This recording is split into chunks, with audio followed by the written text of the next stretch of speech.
பெரியாரை புகழ்ந்துதான் பேசுவார்கள். பெரியாரை இதுவரை இழிவாக பேசியவர்கள் வாழ்ந்ததாக சரித்திரம் இல்லை, வெற்றி பெற்றதாக சரித்திரம் இல்லை. பெரியாரோடு போட்டி போட்டவர்கள்லாம் காணாமல் போயிருக்கிறார்கள்.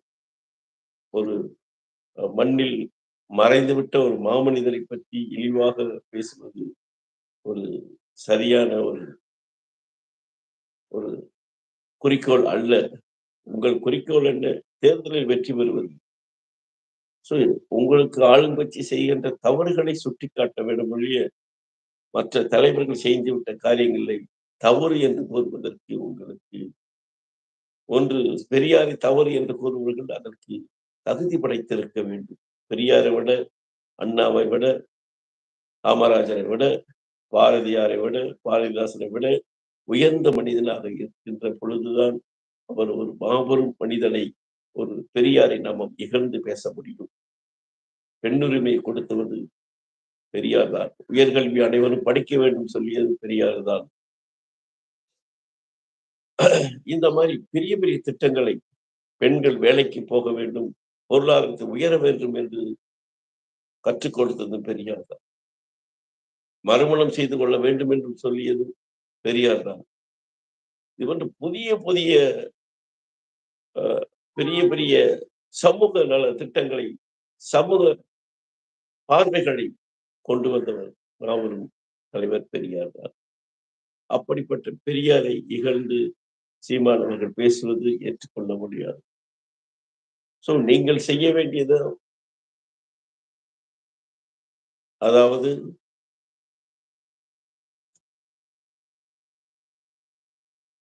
நாம் செய்ய வேண்டியது எல்லாமே பெரியாரை எதிர்ப்பதை விட கட்சிகள், ஆளுங்கட்சிகள் செய்கின்ற தவறை சுட்டி காட்ட வேண்டும். மக்கள் விரோத சக்திகளை நாம் சுட்டிக்காட்ட வேண்டும். அப்படி சுட்டிக்காட்டி விட்டுதான் நீங்கள்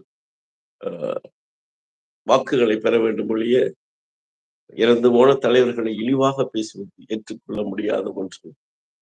நண்பர்களே, இதற்கு பின்னால், அதாவது நம்ம சீமான் அவர்களின் பேச்சுக்கு பின்னால் பாரதிய ஜனதா கட்சி இருக்கின்றது என்று அனைத்து கட்சிகளும் கூறுகின்றன. இவரை பேச வைத்து அதிமுக வாக்குகளையும் பாரதிய ஜனதா வாக்குகளையும் வாங்க வைத்து இவரை அடுத்த கட்டத்துக்கு வளர்த்து விடுவதுதான் இவர்கள் நோக்கம் என்று கூறுகின்றார்கள். எப்படியோ இருக்கட்டும். இருந்தாலும் உங்கள் அஜெண்டா வெற்றி பெறுவதாக இருந்தால் பெரியாரை தாக்குவது, பெரியாரை இழிவுபடுத்துவது ஏற்றுக்கொள்ள முடியாத ஒன்றாகும். பெரியாரின் பெருமை உலகம் முழுவதும் பரவி கிடக்கின்றது. பிரபாகரன் அவர்கள் பெரும் திராவிட கட்சிகளையோ பெரியாரையோ இழிவாக எந்த இடத்திலையும் பிரபாகரன், நீங்கள் வணங்குகின்ற பிரபாகரன் பேசியதே கிடையாது. அப்படிப்பட்ட நேரத்தில் இந்த மக்களை குழப்புவதற்காக பெரியார் மண்ணிலே பெரியாரை இழிவாக பேசியது ஏற்றுக்கொள்ள முடியாது நண்பர்களே.